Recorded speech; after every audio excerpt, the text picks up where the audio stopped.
Viewers like you make this program possible. Support your local PBS station.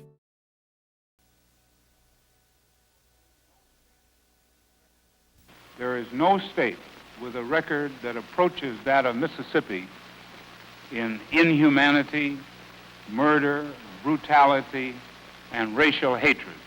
It is absolutely at the bottom of the list. In 1964, the state of Mississippi called it an invasion. Civil rights workers called it Freedom Summer.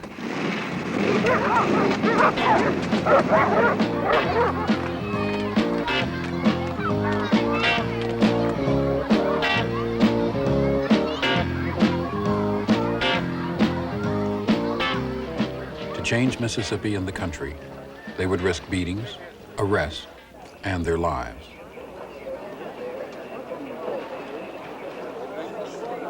Y'all know what my child was doing? He was trying for us all to make a better living. And he had two fellas from New York, had their own home and everything, didn't have nothing to worry. But they come here to help us.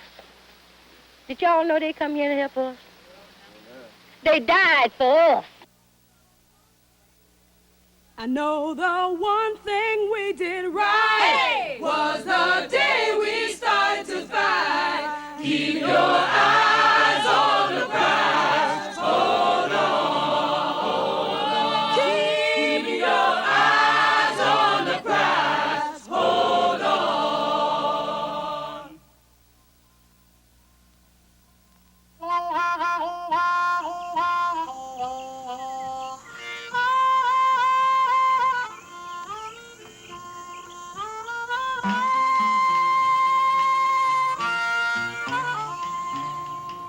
People like myself was born on this river.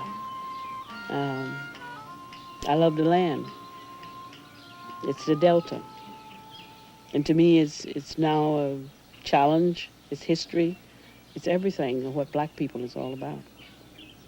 We came up out of slavery. And this is where we acted it out, I suppose. All of the work, all of the hard work and all that. But we put in our blood, sweat, and tears, and we love the land. This is Mississippi.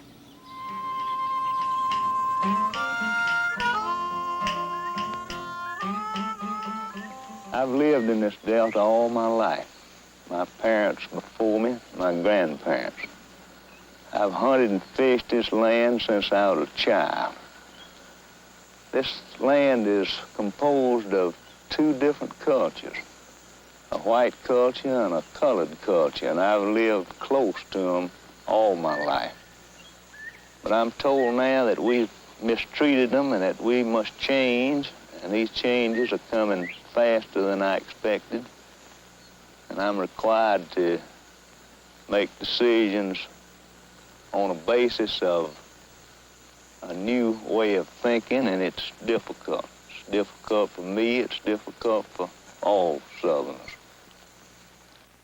I was born in Mississippi, in the United States, and I'm the product of my heredity and education and the society in which I was raised. And I have a vested interest in that society, and I, along with 1 million other white Mississippians, will do everything in our power to protect that vested interest. It's just as simple as that.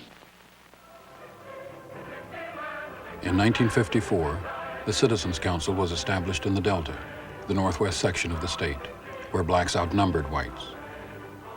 The council's purpose, to preserve white political power by opposing integration. Council chapters soon spread across the state. Within 4 years, the Citizens Council was powerful enough that in the election of 1959, it threw its support openly and actively behind the candidacy of a damage suit lawyer named Ross Barnett, not one of the world's most successful politicians up to then, and saw him elected over a supposed moderate who was himself a segregationist, but with a quieter voice than Ross Barnett. And from 1959 until 1963, in the Barnett administration, the Citizens Council was the state, and the state effectively on matters racial was the Citizens Council. Bankers, politicians, and owners of businesses joined the citizens' councils throughout the South. They punished people who supported integration or black voting rights by foreclosing mortgages, firing workers, or refusing loans to farmers. And they used their influence to push through laws that would ensure continued white domination. It's primarily a struggle for power. And I think we would be stupid indeed if we failed to see where the consequences of a supine surrender on our part would lead. At the center of Mississippi's struggle for power was the black vote. In some counties, blacks outnumbered whites 4-1. In 1962, in many counties, no blacks were registered. There's a big psychological, gap to overcome. There's what a lot of people call a psychology of fear on the part of most of the Negroes. They're afraid of losing their jobs. They've been brainwashed. They think that somehow all of this is the business of the white man, and it's not something that they're supposed to be doing. 26-year-old Bob Moses came to Mississippi at the request of Amzie Moore, an NAACP leader. Moses and other SNCC organizers opened offices throughout the state to recruit local Mississippians.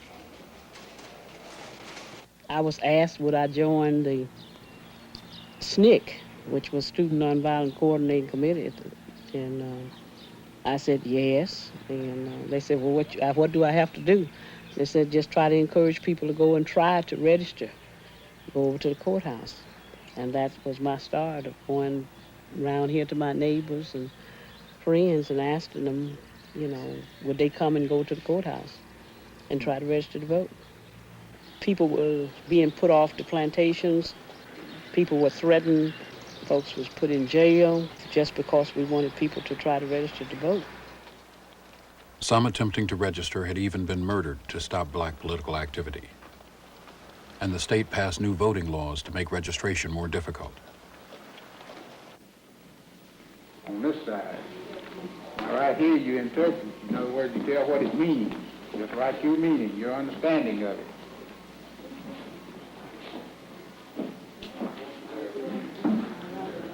Registering to vote at that time meant that you filled out a 22-question questionnaire. One of the questions was, interpret any of the 286 sections of the Mississippi Constitution to the satisfaction of the registrar. Now, you have to bear in mind that some of those registrars couldn't read or write, but that didn't matter. They could still determine who should be registered if that person happened to be black, because all whites who attempted to register were registered. As the struggle for voting rights escalated in the Delta, tension was building in Jackson, the state capital, and the last stop of the Freedom Rides in 1961. A leader in Jackson and throughout the state was Medgar Evers, NAACP State Field Secretary. Evers had supported James Meredith during the battle to integrate the University of Mississippi. For 10 years, he had traveled the state, fighting for racial justice, and now helped organize the NAACP boycott of downtown stores. Don't shop for anything on Capitol Street. Let's let the merchants down on Capitol Street feel the economic pinch. Let me say this to you. I had one merchant to call me, and he said, I want you to know that I've talked to my national office today, and they want me to tell you that we don't need nigger business. These are stores that help to support the White Citizens Council, the council that is dedicated to keeping you and I second-class citizens. Now, finally, ladies and gentlemen, we'll be demonstrating here until freedom comes to Negroes here in Jackson, Mississippi.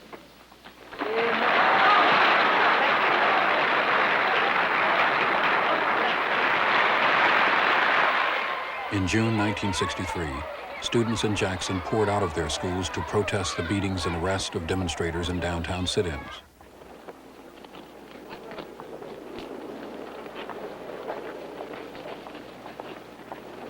In response, Jackson officials put police and firemen on 24-hour alert, with orders to contain the demonstrators. Hello! Did you hear me?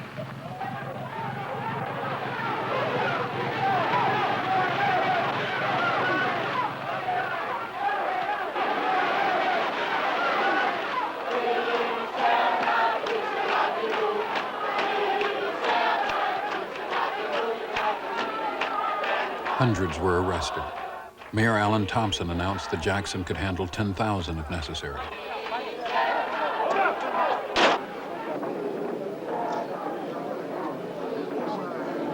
The attitude of Jackson City officials was another reminder that blacks in Mississippi would have no real power until they had the power to elect those who governed them.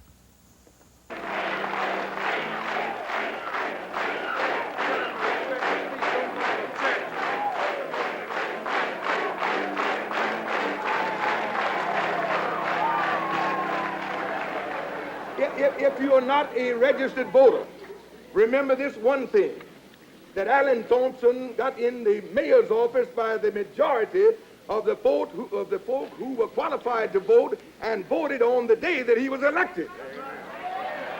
Ross Barnett got in office because he was elected by the majority of the folk who were qualified to vote and voted on the day that he was elected.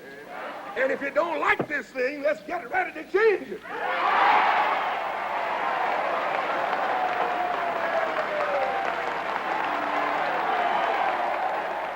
Demonstrators were not backing down, and many were being injured. For Medgar Evers, the situation grew more dangerous with every passing day. It was simply in the air. You knew that something was going to happen, and the logical person for it to happen to was Medgar. It certainly brought us closer during that time. As a matter of fact, we didn't talk. We didn't have to. We communicated without words. It was a touch, it was a look, it was holding each other, it was music playing, and I used to try to reassure him and tell him, nothing's going to happen to you. The FBI is here. Laugh. Everybody knows you. You're in the press. They wouldn't dare do anything to you. On June 11th, 1963, Myrlie Evers watched at home as President John Kennedy made his strongest speech on civil rights. It is not enough to pin the blame on others, to say this is a problem of one section of the country or another, or deplore the facts that we face. A great change is at hand, and our task, our obligation, is to make that revolution, that change, peaceful and constructive for all. Those who do nothing are inviting shame as well as violence. Those who act boldly are recognizing right as well as reality. Late that night he came home. The children were still up. I was asleep across the bed, and we heard the motor of the car coming in and pulling into the driveway.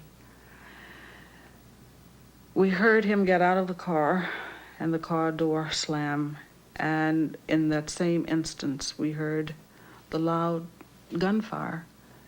The children fell to the floor as he had taught them to do. I made a run for the front door, turned on the light, and there he was. The force of the bullet had pushed him forward, as I understand, and the strong man that he was, he had his keys in his hand and had pulled his body around the rest of the way to the door. There he lay, and I screamed, and people came out. Our next door neighbor fired a gun, as he said, to try to frighten anyone away. And I knew then that that was it.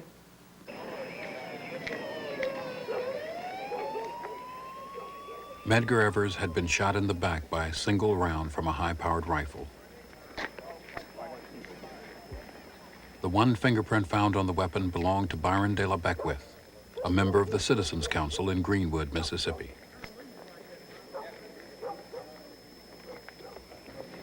Medgar Evers, 37 years old, died 1 hour later.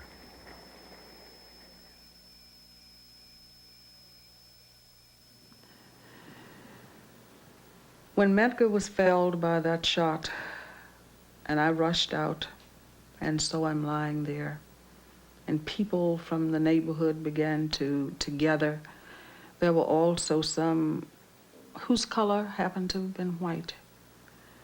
I don't think I have ever hated as much in my life as I did at that particular moment with anyone who had white skin.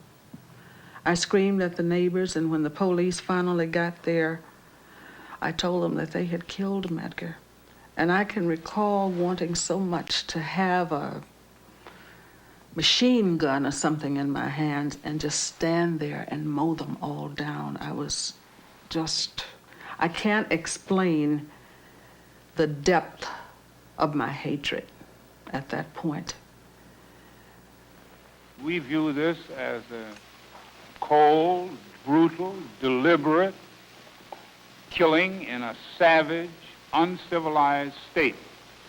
The most savage, the most uncivilized state in the entire 50 states. There is no state with a record that approaches that of Mississippi in inhumanity, murder, brutality, and racial hatred. It is absolutely at the bottom of the list.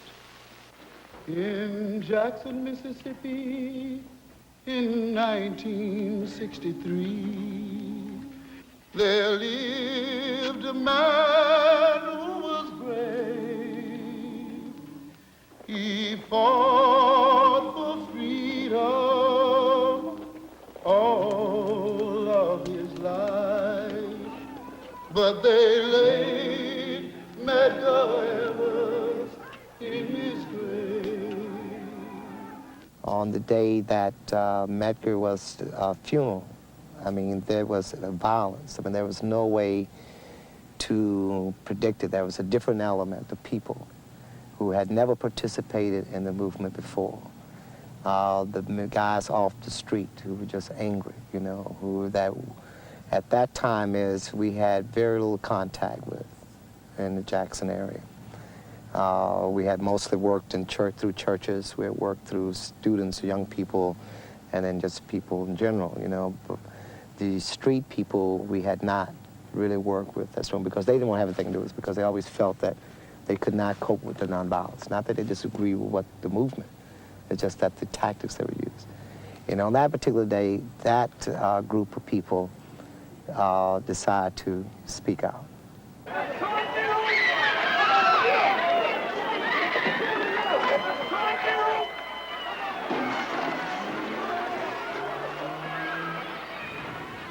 The police department and others came there. They actually antagonized the people. They were there in full battalion gear with the right armor on and guns, and they were being pretty rough with the people on the street.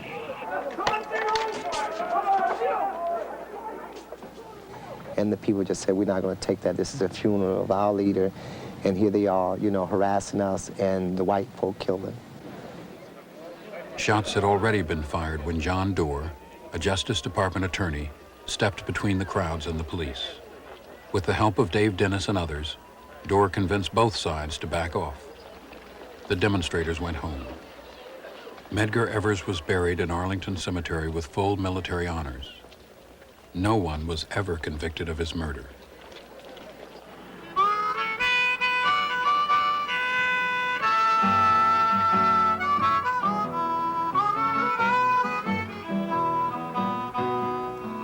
The assassination of Medgar Evers focused national attention on a state which seemed at war with half of its own citizens.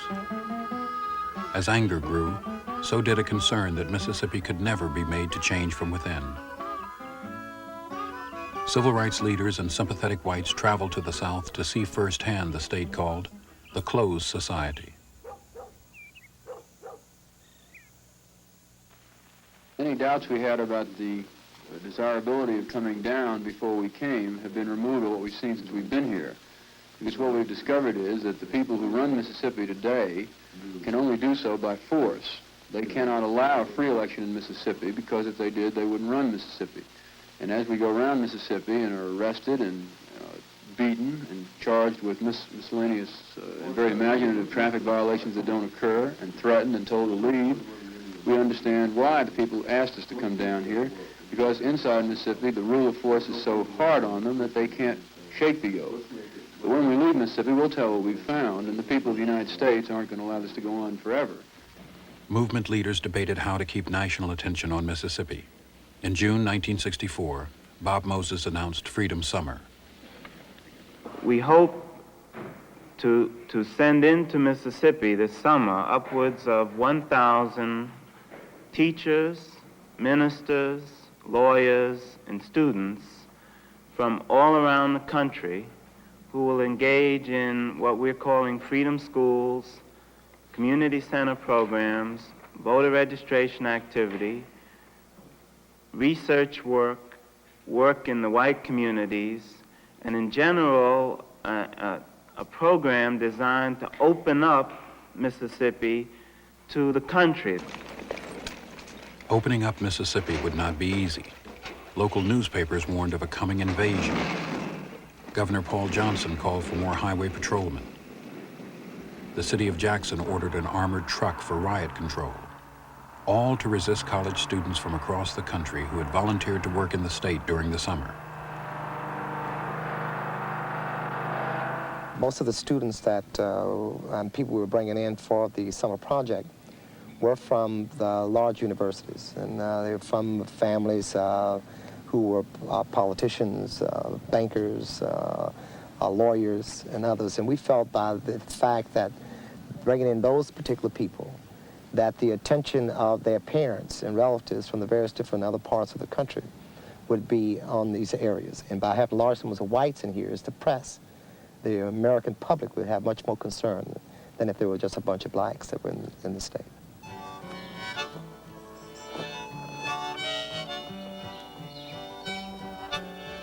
The first Freedom Summer volunteers gathered for training in Oxford, Ohio. Is blowing in the wind. The answer is blowing in the wind. We're going down there. We're trying to face a real situation that will occur, namely there will be a mob at the courthouse. And we want to get used to this, used to people jeering at us, and we also want the white students who are playing the mob to get used to saying things, calling out epithets, calling people niggers and nigger lovers.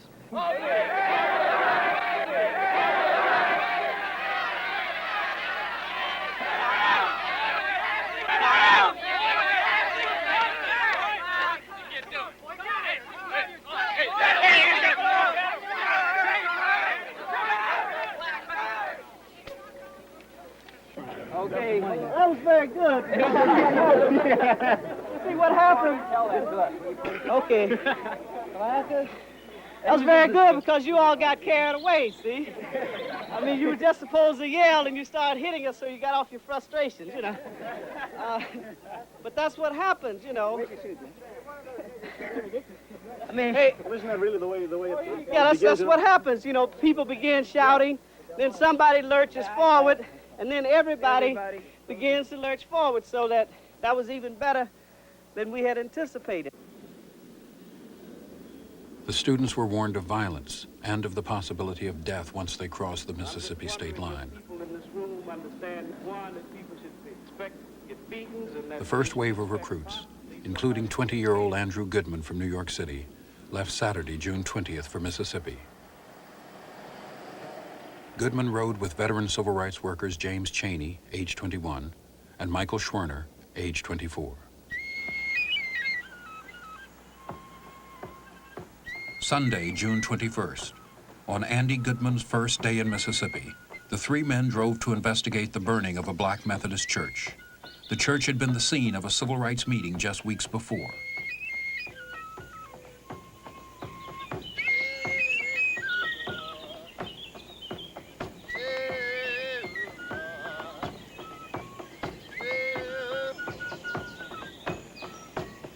Around 3 o'clock that afternoon, their 1963 blue Ford station wagon was stopped by Deputy Sheriff Cecil Price outside the town of Philadelphia. The three young men were released by Deputy Price around 10:30 that night. It was then that they disappeared. In Oxford, Ohio, volunteers were waiting to travel south. We had to tell the students what we thought was going on, because if, in fact, anyone is arrested and then taken out of the jail, then the chances that they're alive was just almost zero. And we had to confront the students with that before they went down, because they now had, the ball game was changed.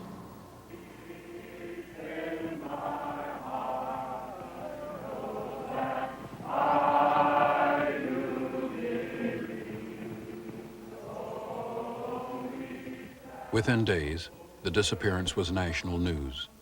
A massive search was ordered by President Lyndon Johnson. 200 sailors from the Naval Air Station in Meridian moved into the Philadelphia area and were joined there by FBI agents. In Meridian, the wife of missing Mickey Schwerner, Rita Schwerner, flew from Oxford, where she'd been training many of the summer volunteers. She was greeted by James Farmer, head of CORE, the Congress of Racial Equality. It's tragic, as far as I'm concerned, that white Northerners have to be caught up in the machinery of injustice and indifference in the South before the American people register concern. I personally suspect that if Mr. Cheney, who is a native Mississippian Negro, had been alone at the time of the disappearance, that this case, like so many others that have come before, would have gone completely unnoticed. Their disappearance, although it might have been calculated to try and drive people away from the state, has just the opposite effect on me and everyone else. Whenever an incident like this happens, and they happen fairly often, although not usually this serious, everyone reacts the same way. They become more and more determined to stay in the state and fight with the evil system that people have to live under here. I'm down here because I believe that my freedom is very much entangled with the freedom of every other man, and that if another man's not free, then I'm not free. So I'm fighting for my own freedom here. Are you scared? Yes, I'm very much afraid. Everyone here is. But we knew before we came down something about what it's going to be like, and I don't know of anybody that's turning back because of things like this that happen. We most certainly do not and will not give protection to civil rights workers. In the first place, the FBI is not a police organization. It's purely an investigative organization, and the protection of individual citizens, either natives of the state or coming into the state, is a matter for the local authorities.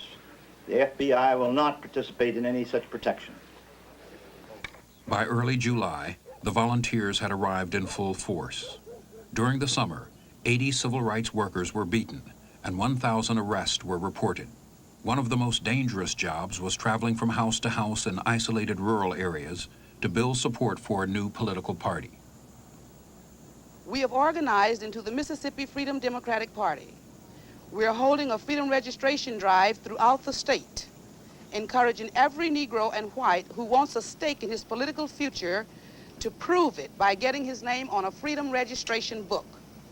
We have scheduled precinct meetings and district caucuses, and on August 6th, here in Jackson, we will hold our state convention. At that time, we will elect a slate of delegates to the National Convention in Atlantic City. And when that convention meets, we will present ourselves for seating as the only democratically constituted body of Mississippi citizens worthy of taking part in that convention's business. Volunteers collecting signatures for the party found themselves openly challenging the way life had been lived in Mississippi for 3/4 of a century. People would be sitting down and you would say hello and you'd shake their hands. Now that was an unusual thing for a white person to do to a black person in Mississippi at that time. Frequently people would respond by not looking us in the eye. At the end of every phrase there would be a ma'am or a sir, depending on who was there. And they would say yes to everything we said. We'd say, would you like to be involved in the voter registration project? Will you go down to vote? Yes, sir. And we knew we were not getting across. We knew they were just waiting for us to go away because we were a danger to them. And in many ways we were. We had much less to risk than they did. This was their lives, their land, their family, and they were going to be here when we were gone. Despite the fear, 60,000 signed up as members of the Mississippi Freedom Democratic Party. This mass political awakening reminded segregationists of the years following the Civil War. a time when blacks had been elected to high political office. We have had experience in the past with Negro political domination.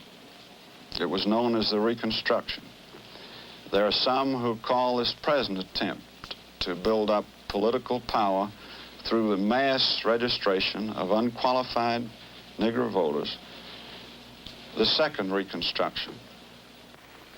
I don't want the Negro, as I have known him and contacted him during my lifetime, as a class to control the making of the law that controls me, to control the government under which I live. Would you feel better than if there were some legal means of keeping all Negroes off the rolls? I'd feel better, and I think this country would be better off if all Negroes were removed from it, because I think it is a potential source of racial strife. While the search for the missing civil rights workers continued, President Lyndon Johnson signed the Civil Rights Act of 1964. The new law increased the federal government's power to ban discrimination in public places, but did little to give Southern blacks the vote. In Mississippi, the civil rights groups pushed forward with the drive to sign up members for the new Freedom Democratic Party. Summer volunteers also supplied legal and medical services and set up a system of community centers and alternative schools, all part of Freedom Summer.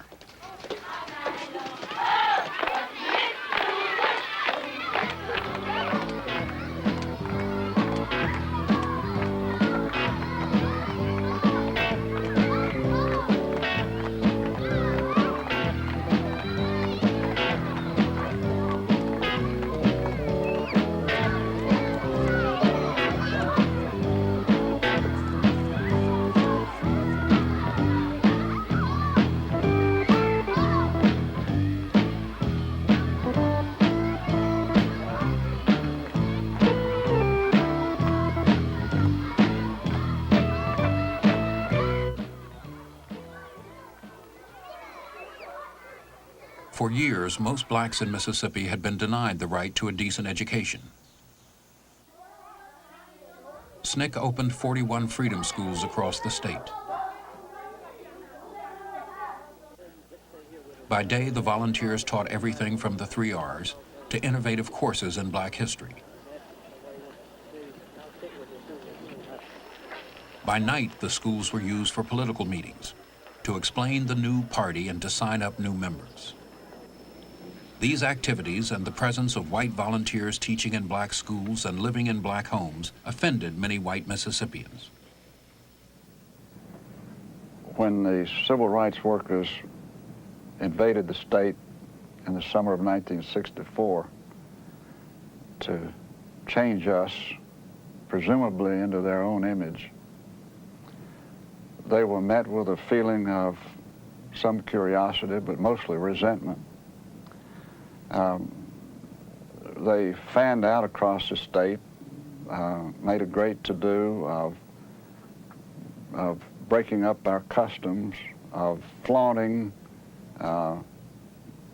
social practices that had been respected by people here over the years. That was a time of the hippies just coming in. Many had on hippie uniforms and conducted themselves in hippie ways. They were not exactly the types of models that most people that I knew wanted to emulate. Also, the arrogance that they showed in wanting to reform a whole state in the way they thought it should be created resentment.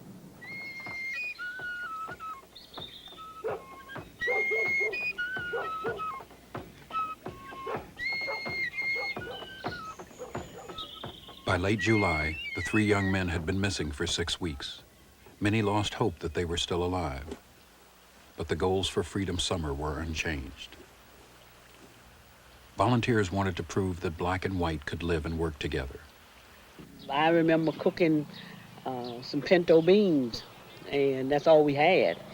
And everybody just got around the pot, you know, and that was an experience, you know, just to see white people, you know, coming around the pot and getting a bowl and putting some stuff in, and just sitting around talking, and sitting on the floor, sitting anywhere, because, you know, it wasn't any great dining room tables and stuff that we had been used to working in the white people's houses, and go in there and find them all sitting, you know, and everybody sitting, and they ring a bell or something and tap, and you come in and bring the stuff and put it around. But this, where you was sitting in the floor and they was talking, and, you know, we was sitting there laughing, and I guess they became very real and very human, we each to one another.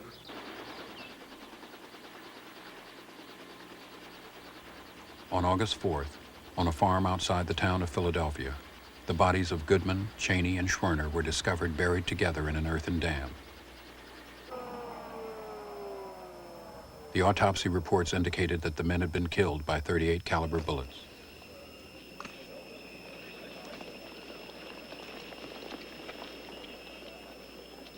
A later report revealed that James Cheney, the one black victim, had also suffered severe bone and skull fractures.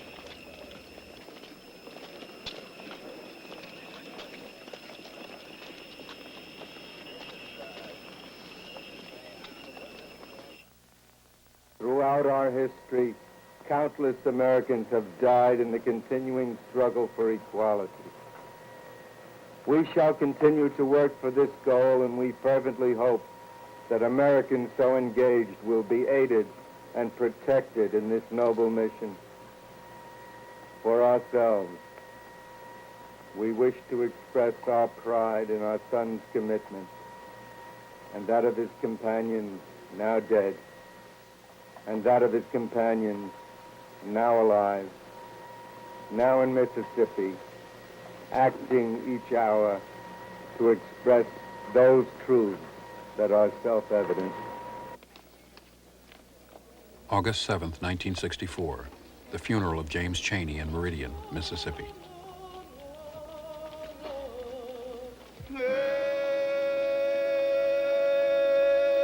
The Mississippi River.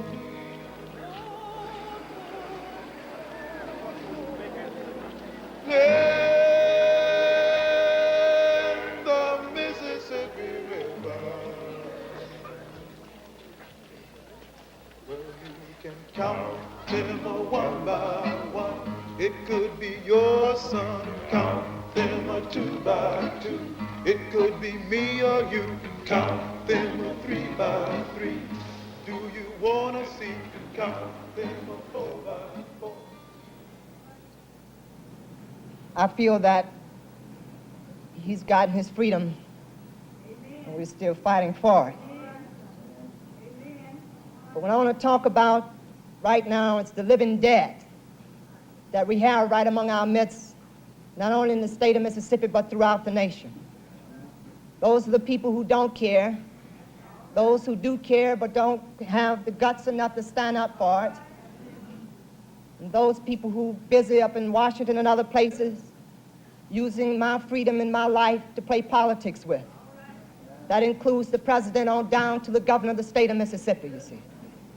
In my opinion, as I stand here, I not only blame the people who pulled the trigger, or did the beating, or dug the hole with the shovel.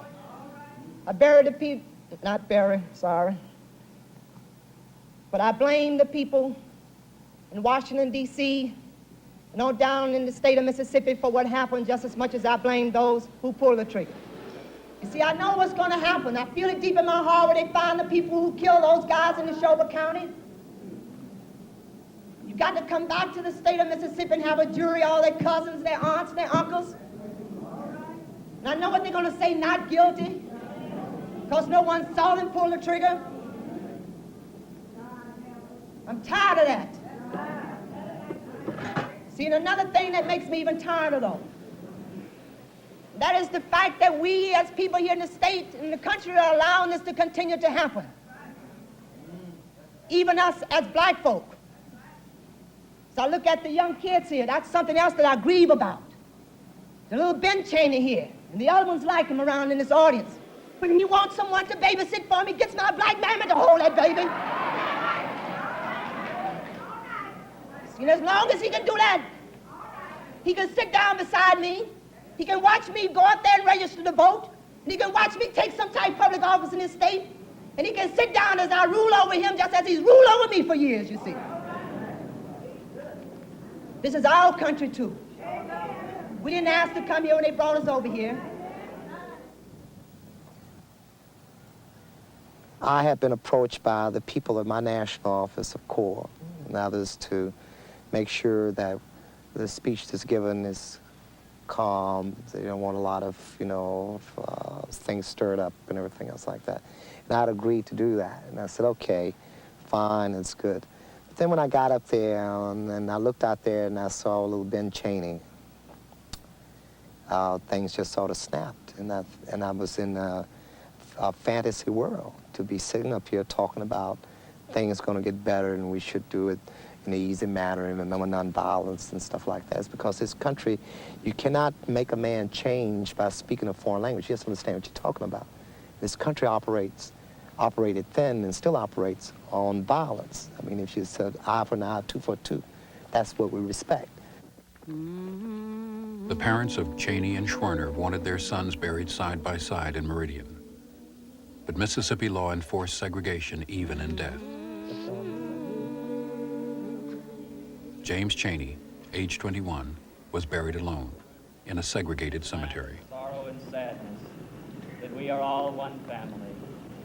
The state never brought anyone to trial for the murder of the 3 young men.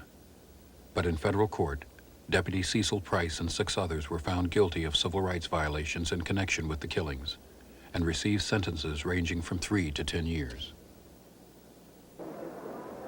As Freedom Summer moved towards August, the state's Democratic Party met to select delegates to the National Convention. As usual, blacks were not allowed to participate, but this would be no ordinary election year. 2 weeks later, the Mississippi Freedom Democratic Party chose its own delegates to challenge the right of the all-white regulars to represent the state. The MFDP emphasized that it was open to all citizens.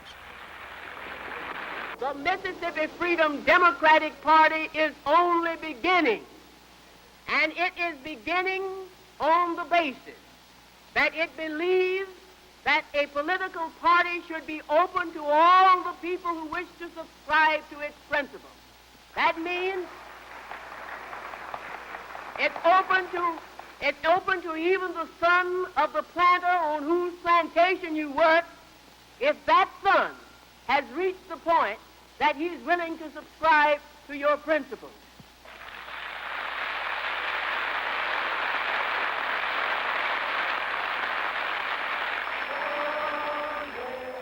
The MFDP delegation of 64 blacks and 4 whites prepared to leave for Atlantic City. Their goal was to be seated at the Democratic National Convention as the true representatives of their home state. For many, it was their first trip out of Mississippi. For all, this was the culmination of Freedom Summer, the final opportunity to open up Mississippi to the nation.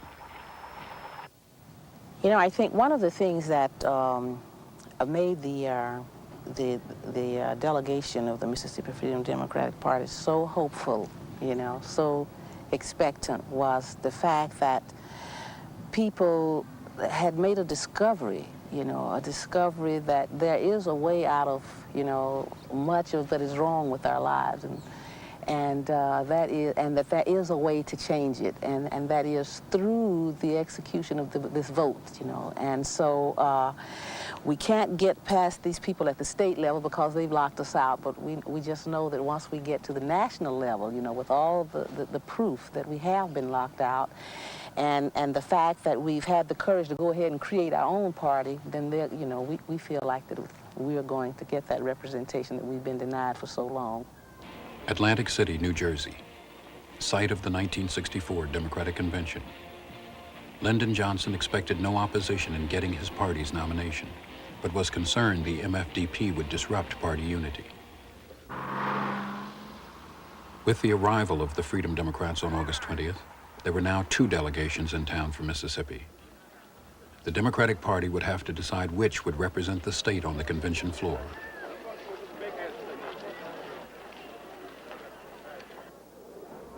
That decision would be made by the Credentials Committee. On Saturday, August 22nd, America watched this nationally televised hearing.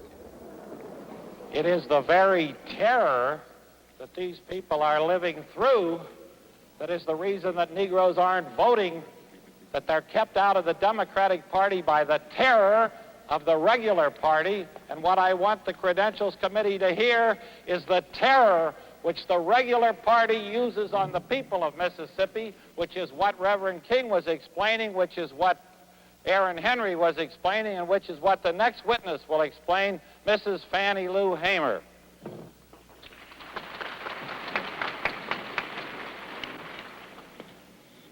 Mr. Chairman, and to the Credentials Committee, my name is Mrs. Fannie Lou Hamer, and I live at 626 East Lafayette Street, Rooseville, Mississippi, Sunflower County, the home of Senator James O. Eastland and Senator Stinnett. If the Freedom Democratic Party is not seated now, I question America. Is this America, the land of the free and the home of the brave, where we have to sleep with our telephones off of the hook because our lives be threatened daily, because we want to live as decent human beings in America? We will return to this scene in Atlantic City, but now we switch to the White House and NBC's Robert Goralski.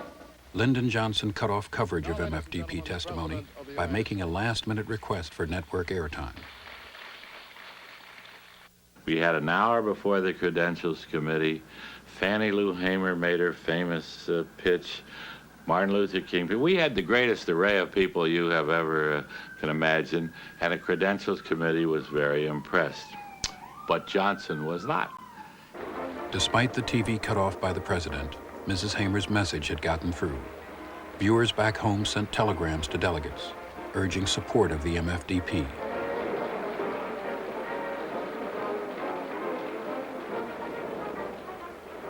But President Johnson was afraid Southerners would desert the party if the MFDP were seated.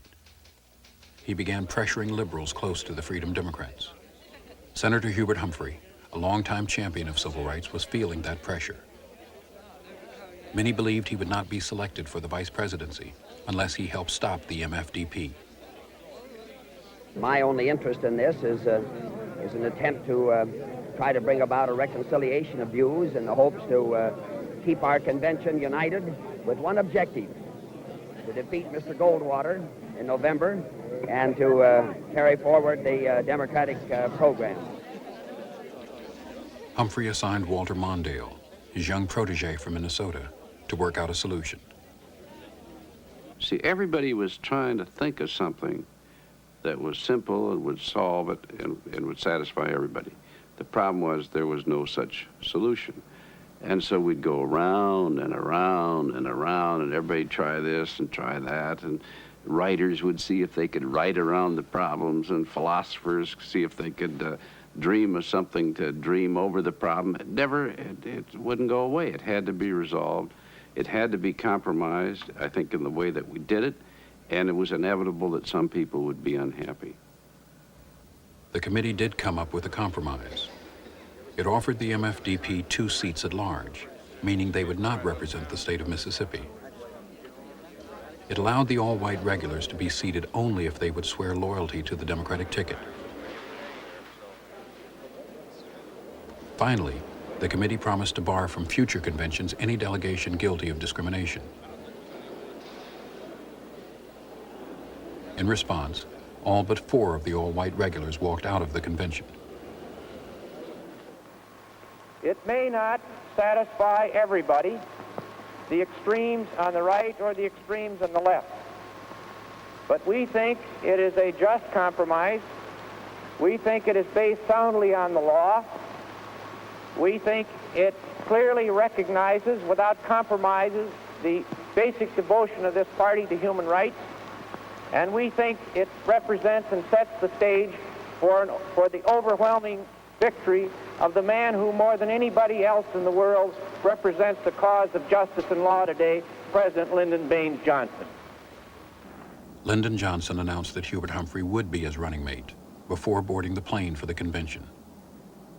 In Atlantic City, the Freedom Democrats had not yet decided whether to accept or reject the compromise. We've got an offer to our people. We've got a great deal out of this. I think to call this a loss is a bad mistake. You were talking before of no compromise. Now you got your 2 delegates in. The regular party's gotten 3. You think you've made substantial gains? I think we made a terrific gain. You always talk no compromise at a convention until you get the best you can, then you quit. Are the leaders of the Freedom Democrats satisfied? I don't think so, and I don't blame them. Nobody ever gets all they want. The leaders of the regulars aren't satisfied either. They're going back to Jackson.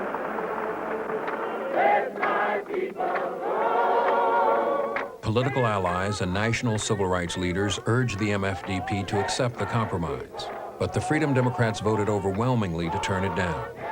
In the words of Fannie Lou Hamer, "We didn't come all this way for no 2 seats when all of us is tired."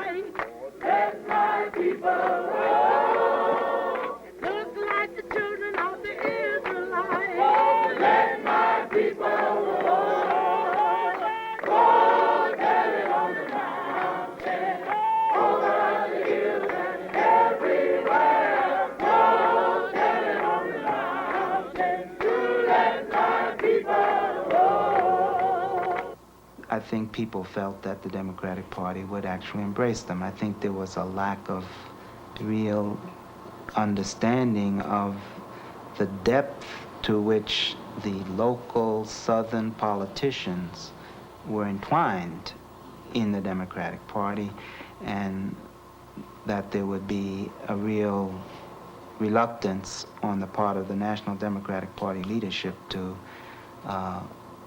take in black people at the expense of these Southern politicians.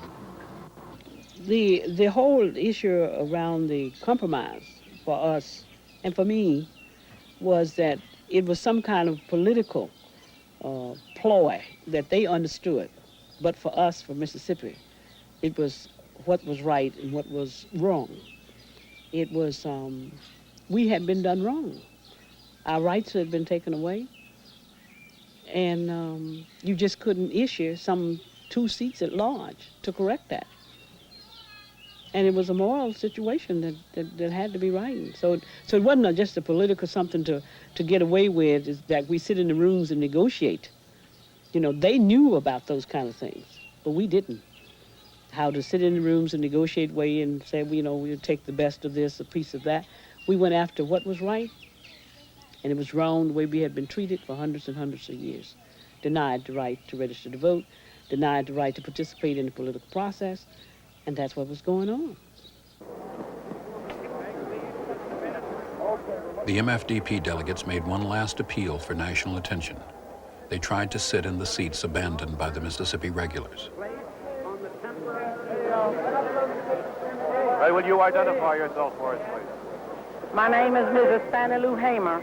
I'm the vice chairman of the Freedom Democrat Party. Where did you get the credentials to get into the building tonight, Mrs. Hamer? Some law friends of ours gave us an invitation to come in. We sit with them a while, and we wanted to sit in our own state. Do you have any kind of credentials that will get you into these seats? No, we don't. Only as American citizens. Mr. Sergeant at Arms, have you had any contingency plans for this? None at all. I just stand here peacefully, trying to keep this aisle clear. Down in Mississippi, when they are before the eyes of the world, they are peaceful and loving. And when they get back to Mississippi, it's, nigger, you can't come in here. Nigger, you can't come in there. Nigger, you get out. And here we are in the eyes of the world, seeing the same thing that happens way down in the deep South, Mississippi. The MFDP was never seated at the 1964 convention, but their protest opened up the Democratic Party and changed national politics. For some, Atlantic City ended in disillusionment. They had lost faith in America's leaders, but they had come to know their own power. The country refuses to demand that Mississippi give Negroes their rights, their privileges, We didn't ask to be elected to anything. We didn't ask for any patronage. All we asked for is to let us sit